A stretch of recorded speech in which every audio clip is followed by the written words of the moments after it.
everyone, my name is Camilla Efendi and I'm the founder of Öyrən-Öyrət. And for making our project even better, for improving it, we decided to ask opinion and get the interview from some experts in the area of education. And today we're sitting with one of them, and this is Ulviyya Mikayilova, who is the Dean of the School of Education in ADA University. Good afternoon, Ulviyya. How do you feel today? Fine, thank you. Thank you so much for agreeing to participate in this. Your insights will actually help us a lot, because today we will talk with you about the inclusion, about the scaffolding method, and about the invisible barriers to learning. And all of these factors of education, those are the factors that we thought about when we were making our project. So now, after getting the expertise opinion from you, we will improve our project even better. So before we start with the interview, I would just like to briefly explain what our project is all about, so our viewers also understand. So our project is called Öyrən-Öyrət, and our motto is Biliyi birlikte al. So our platform will be for Azerbaijani students from 5th to 11th grade, who can both study, they can learn, and they can also teach on our platform. And while doing this, they will get something like credits. And these credits are based not on any monetary activity, but solely on the knowledge and time. And this is our first question, actually. So as you know, the credit system is based on knowledge and time, not the currency such as manat. So from a pedagogical standpoint, how do you think? Will this kind of exchange, this kind of transaction of knowledge and time will be beneficial for students and create the whole atmosphere of responsibility and the sense of responsibility? Or will it actually harm the whole idea of helping, the whole instinct that each person has, the instinct of helping the friend? What is your opinion on that? Your project is very interesting, and I think it really provides one more channel for those students, school pupils who are maybe are not so much interested in formal education they get in classes. For instance, yesterday I was reading the PISA study 2022 for Baku school students, and Baku school pupils in their responses, they mentioned that 36% of school students do not listen to teacher. Can you imagine? 36%. Wow. Others they have other percentage as well. For instance, someone is feeling that it is boring, but 36 do not listen. Do not listen. And how they will be educated. So from that point of view, having this kind of alternative channel, it could be promising. I think that maybe, I'm not sure, but maybe not only in terms of academic knowledge is very important, but how you will be choosing those student teachers who will be teaching in this platform.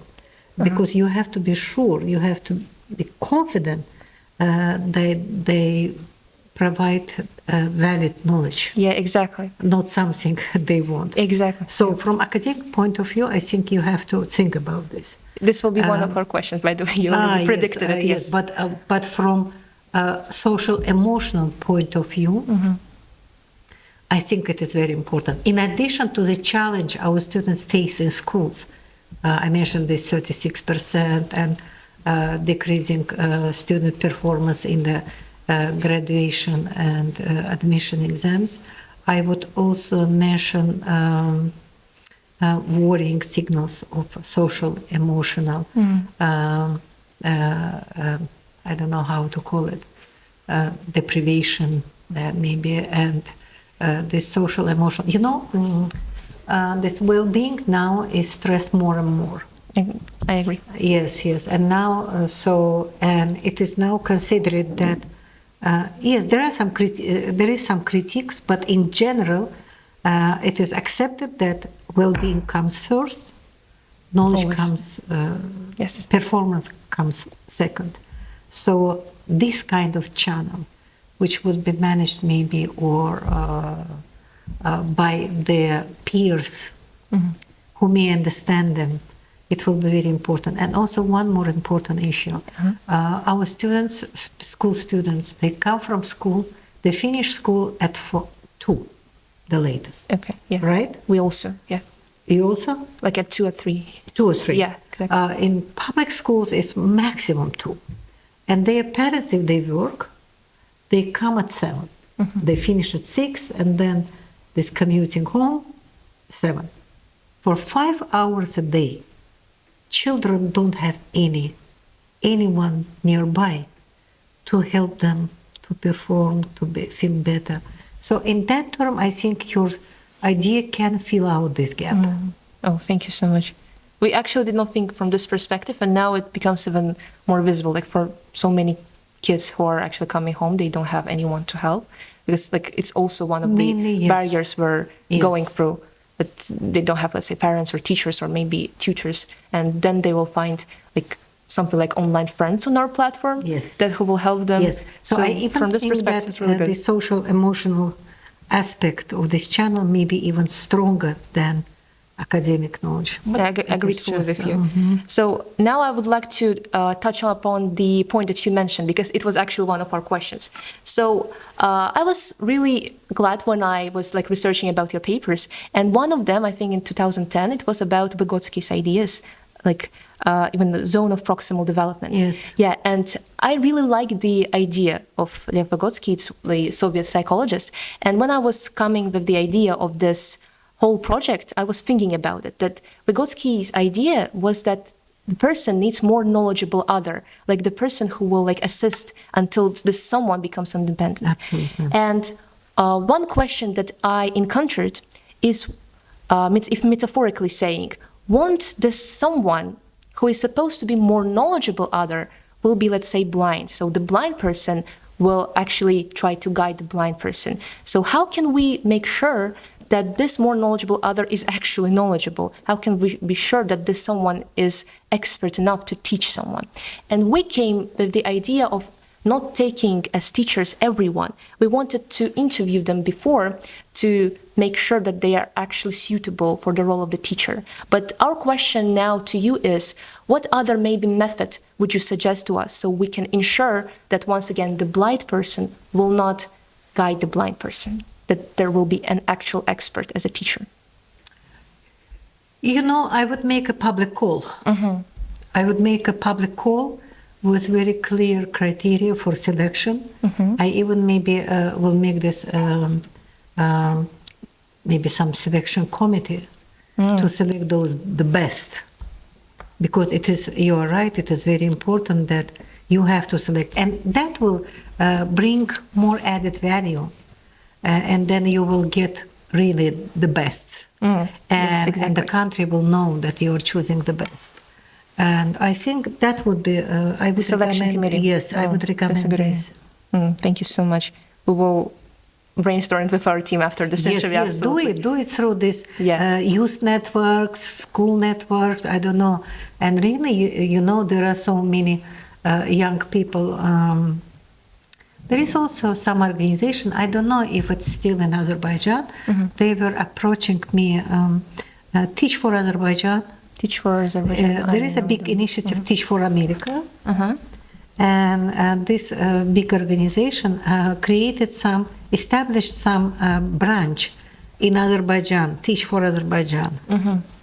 I don't know if they are still in the arena, but they were here. And their approach was, to some extent, in terms of this public effort to improve students' performance and education. But I think they were,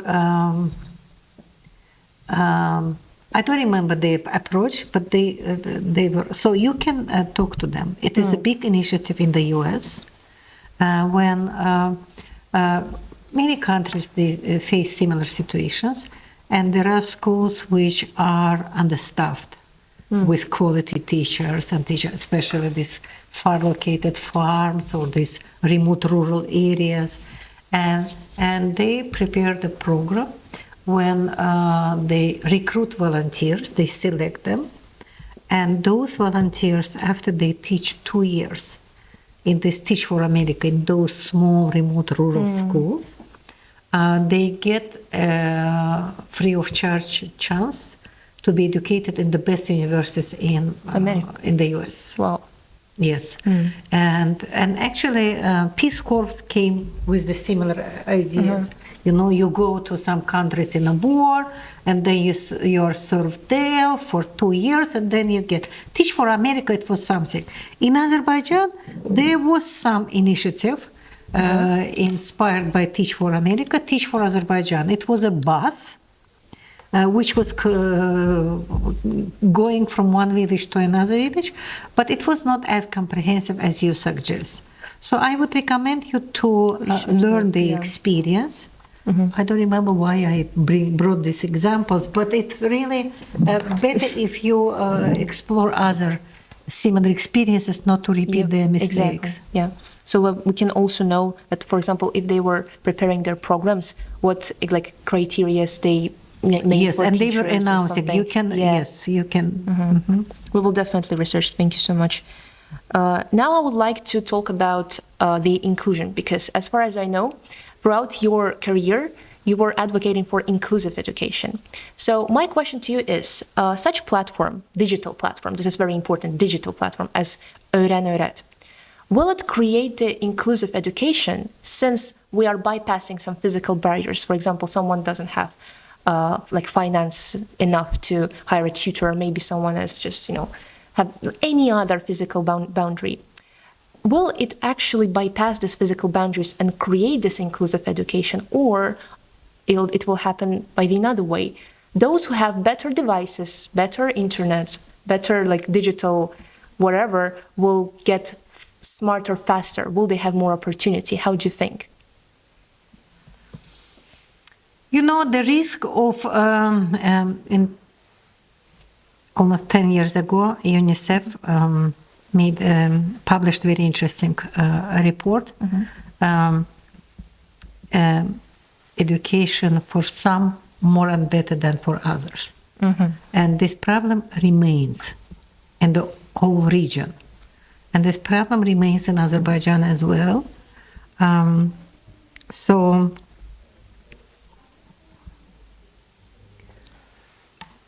here it depends. I remember during COVID, some students, because all students went home, and some of they were in their homes outside Baku, and some were facing difficulties with this connection, internet problem, and so on.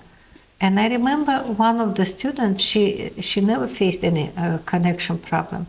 And I remember I asked her, why your classmates, they face these problems? And she told, I went to a central post office in the Rayon center and asked, I have to be educated.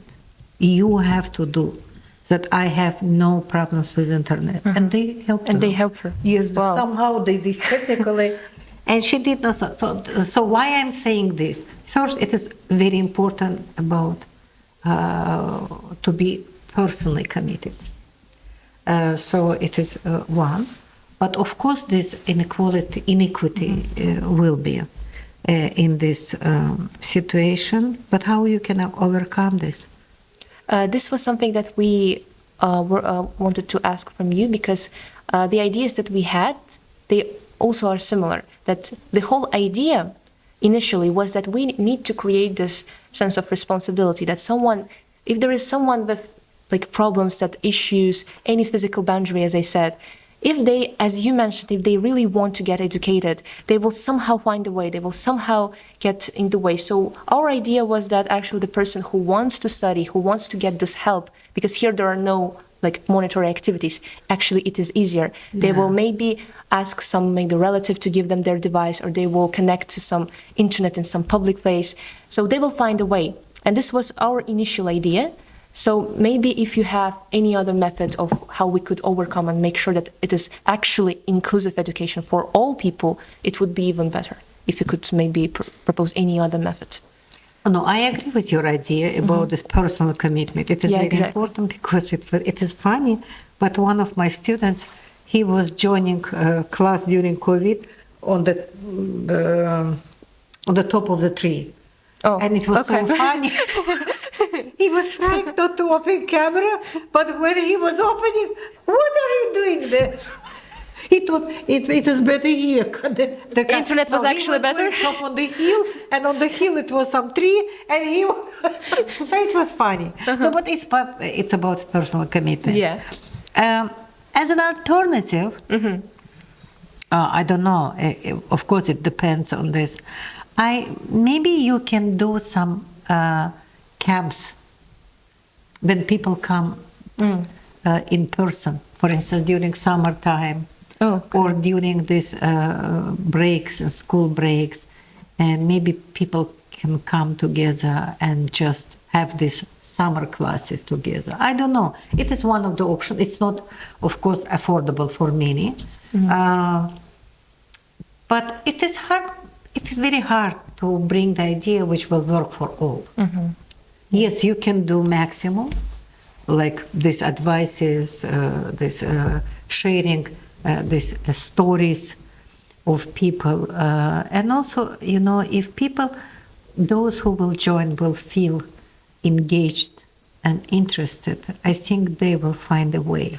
Exactly. Yeah.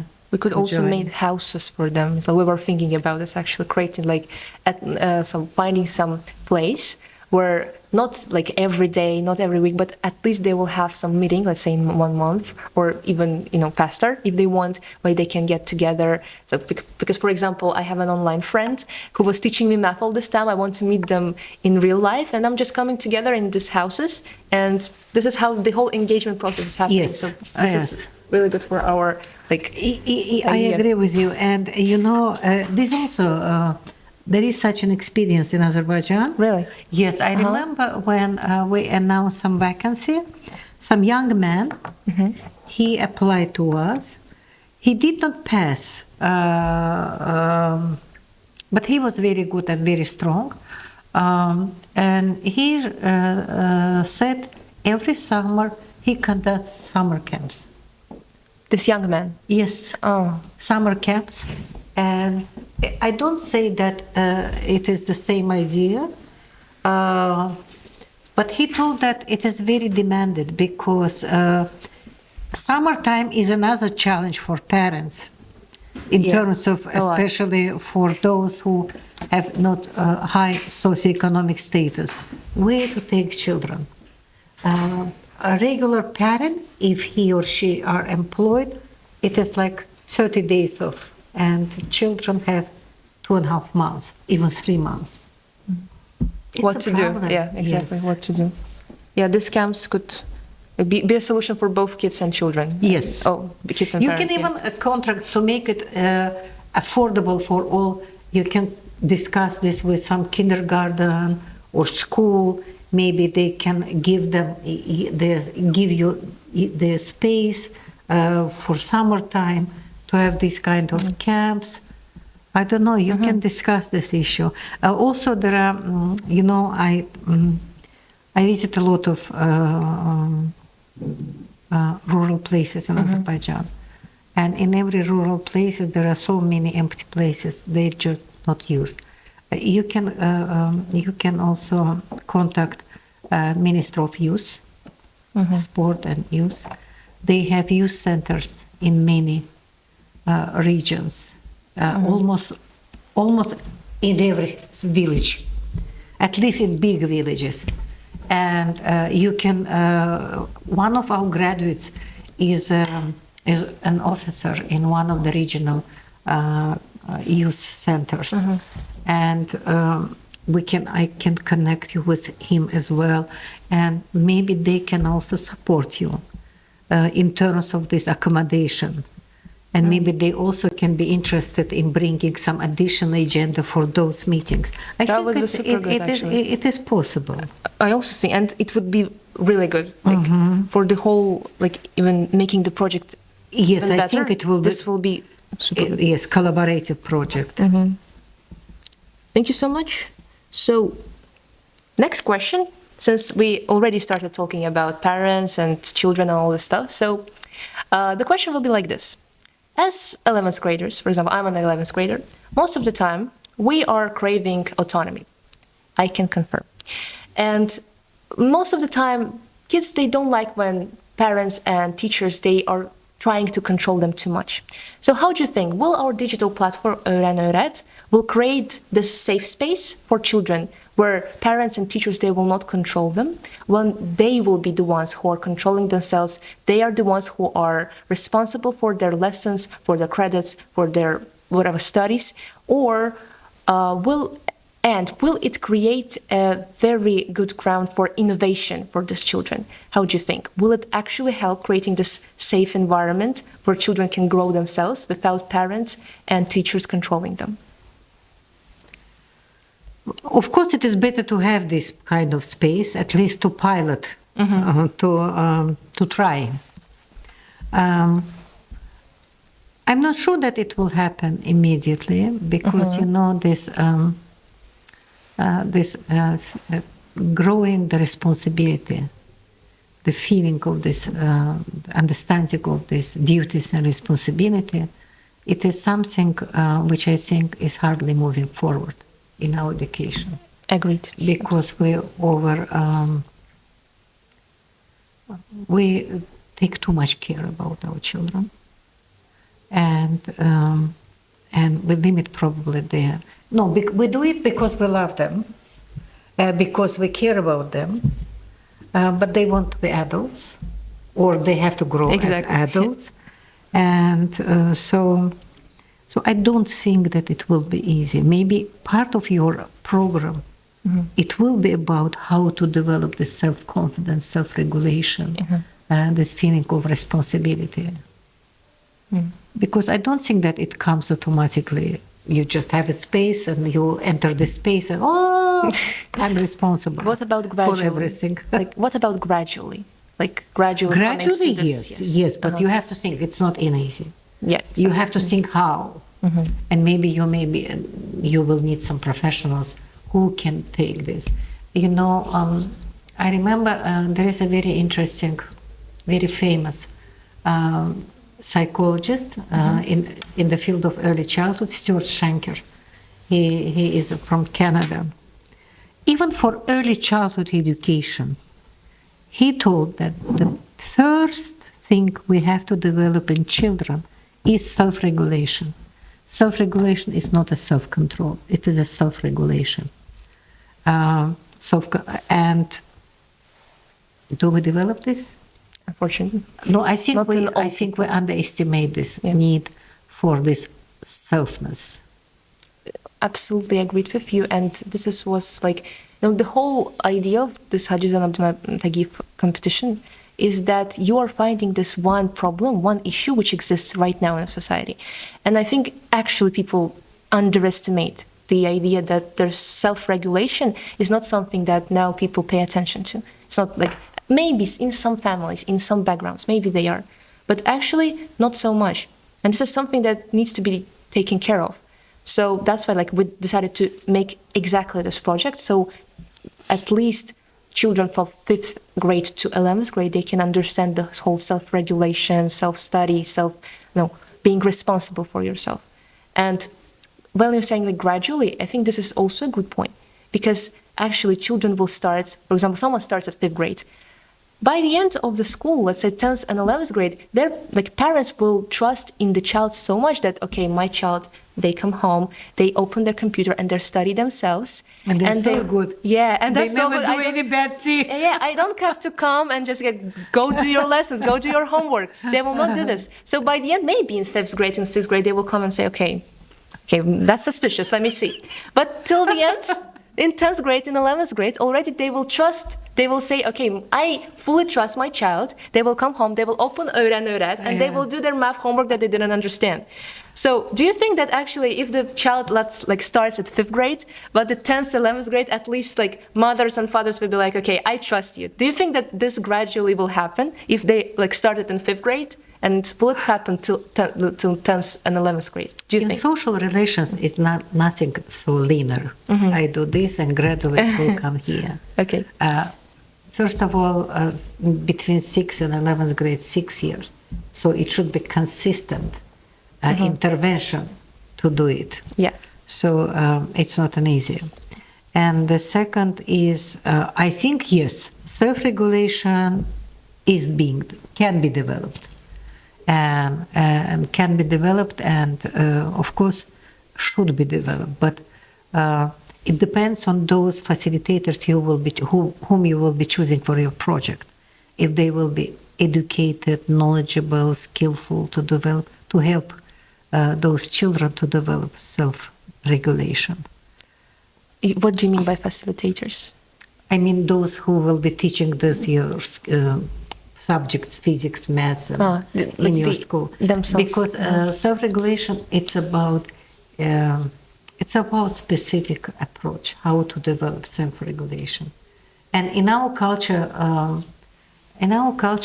we actually, I think, we consider children as children until we're alive, and they become adults when we die. So it's not so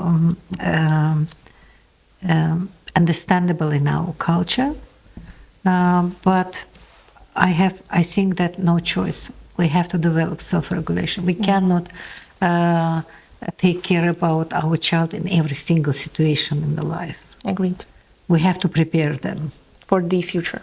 Yeah. Yes. Exactly. Yes. Even for the schools, you know, when I think about this 21% of children who experience bullying, why they experience, why they don't do, are they prepared to address this bullying?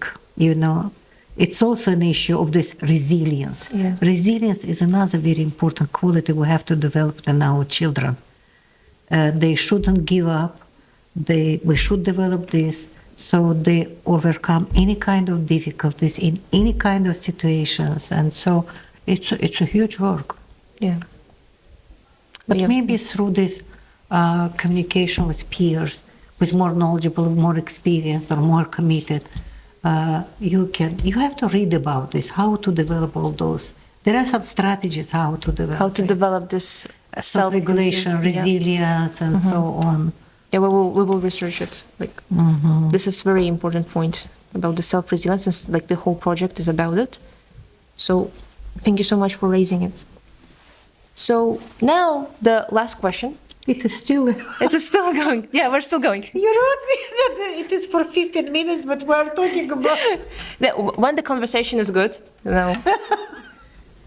Very political. When the conversation is good. So, now, this is the last one. I give you my word, this is the last one. So, the question will be like that. So, as you know, already we talked about this. We're measuring students, we can call it even success. For example, in school, we're measuring by grades, like A+, and etc. But here we will be measuring them by credits. They entered our platform, they listened to some lessons, they opened some material, then they went and they completed some quizzes. They're getting their credits. So basically, yeah, we're measuring their success by their credits. But based on your career, on your experience, is there any other maybe invisible metric, some invisible factor that platforms before us and schools before us, they did not pay enough attention to that, but we have to. Maybe we shouldn't just measure them by their credits. Maybe we should not just measure them by how many quizzes they completed. What other invisible factor can we add here as their measure of success? How do you think? I've just thought about this when you were talking. Maybe to change the format, instead of giving knowledge. But you have this big goal to make them prepare to the university. Maybe at least not for 11th grade students, but you can give me the projects. They can do some projects. Okay. Maybe it could be a project-based learning. No, I understand the 11th grade. It's about preparing. It is very important. Yeah. It is very important for expanding the opportunities for students to enter under higher education institutions. But one more could be just about doing some maybe project. And you know this, I would recommend you to read about cooperative learning model. It is very interesting model, and it was proposed by Slavin. So I think from the part where you said about a cooperative learning model. No, I'm just thinking that, knowledge is not always about transmitting something, even in a very friendly and even in a very welcoming atmosphere. Knowledge is about practicing. Children and young people, they learn through the experience. And it is one of the cornerstones of the modern pedagogy. That's why these discussion classes, project-based learning, inquiry learning, they are considered as relevant. Because instead of listening, you are doing something. You're actually doing something. Yes, you are doing something. So maybe I don't say maybe every class, but you can think about some project-based learning and look at this cooperative model, and maybe every team member sitting in different points in Azerbaijan can do something which he or she can do better and come up with some project. It could be also one of the options. So you were asking about how to measure. Like if there's some exact factor that could help us measure their success, which was not incorporated in previous projects like that. There are different ways of collecting. One, it could be self-reflection. One, it could be self-reflection. I understand that maybe for policymakers or for those who will be evaluating your project based on some very objective data, it will be working. But self-reflections, self-evaluation, it could be one of the ways. Just why not to trust to people if they're educated? It could be one. The second could be, I don't know, of course, but you have to discuss. State Examination Center, they are conducting this regular Sınaq imtihanları. And Sınaq they usually conduct when they implement something new. Not those Sınaq before this admission, but when they pilot the new tests, new instruments, they conduct this pilot in several schools. So they have this tradition, and maybe we also have some graduates from the State Examination Committee. Maybe they could be interested in testing your group members. Like us or group members that are those on the project will be in your platform. Okay. To include it, I don't know. Okay. You have to discuss, or maybe you can ask some external evaluators, for instance, courses. There are a lot of courses which, and maybe as a social responsibility, they can come and evaluate, assess your participants. It will be some external source of information about to what extent this education, learning is effective. Like you mean... No, for instance, you have children. Exactly. Yes? Yeah. And you have those who are teaching. Yeah. It's a process. Yeah. And you want to measure the outcomes, right?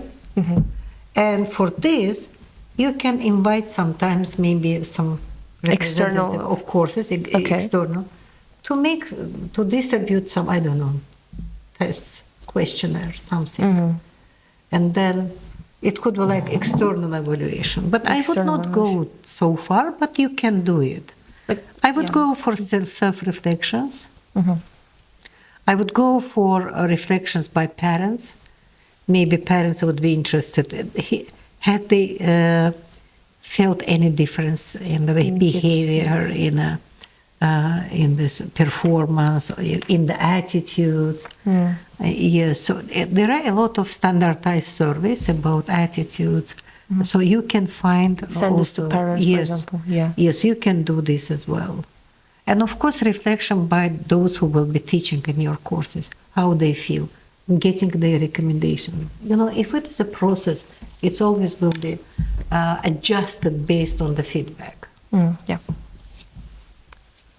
Thank you so much. We got 4 very good points that like self-reflection, SNOCs, like external evaluators and reflection by parents. So we have a lot of that we can discuss now with our team. I'm glad. So when do you plan to start your project? we already started it. It's going on. Yeah. How many children do you have? No, we're launching it. We're like started as if we're our program is doing it, but we're planning to launch it on this week. So all of this insights that we got now from this interview, it will actually help us a lot. Oh, so thank you so much for this.